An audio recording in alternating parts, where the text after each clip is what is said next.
Hello, this is Eric Parnell, Chief Market Strategist from Great Value Advisor Group. There's so much noise in the news nowadays that are affecting financial markets. And when you have so much volatility associated with that news, sometimes it's important to just stand back and take a look at the facts.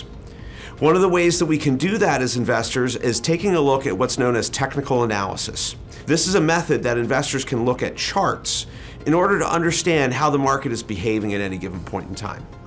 To do this, let's begin with a look at the S&P 500 index, which is your headline benchmark index. Now there's a few lines that you're going to see on the chart in front of you.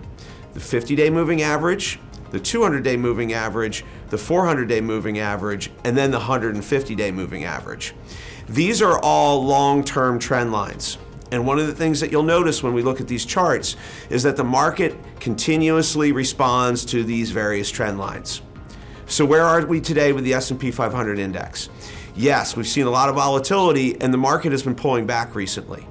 But the key takeaway is that the market is still behaving well. It's found support at its purple line, the 150-day moving average, and this is going to be a key level to watch in the coming days, is to see whether the uptrend that we've seen in the markets going all the way back to Halloween of 2023 remains intact. All right, let's dig a little bit further and take a look at the Nasdaq 100. This is your tech-heavy index, where a lot of those tech stocks, including the Magnificent Seven stocks, reside. Here we see a little bit more weakness, and there's been a lot more volatility there in recent days.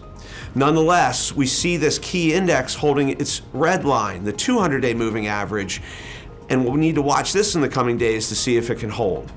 Now, it's encouraging that we're seeing stocks hold these support lines, but there are some things bubbling underneath the surface that we need to watch.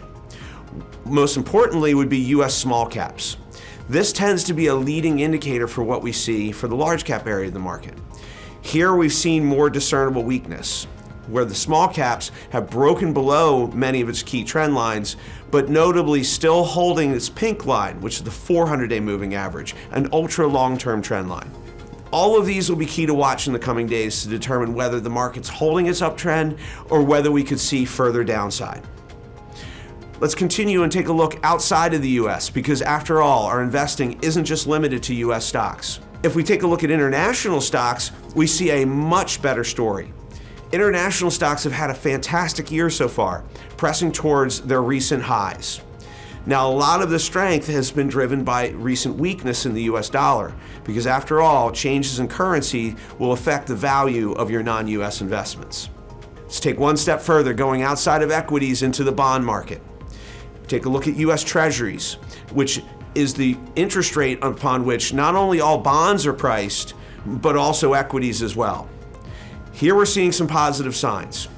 10-year Treasury yield was pushing up towards 4.8% not too long after the start of the year, but more recently it's fallen all the way back to around 4.15%. And it's arrived at a key juncture here. We see all of those moving average lines have converged just above where the 10-year Treasury yield is now, and the 10-year Treasury yield is actually broken below those lines. Now remember, as yields fall, prices rise. So this chart with yields falling, that's a good sign for the bond market. What we want to watch here in the coming days, do yields continue to fall? That provides a tailwind for stocks to find a bottom in this recent volatility and potentially bounce to the upside. So much going on in the world right now and so much affecting investment markets. Keep an eye on the facts and maintain your long-term focus. We're going to see volatility like this along the way, but the long-term plan remains intact. Stick to your long-term philosophy and mind the news along the way. Thanks for joining me for this latest market insight, and I look forward to seeing you again soon.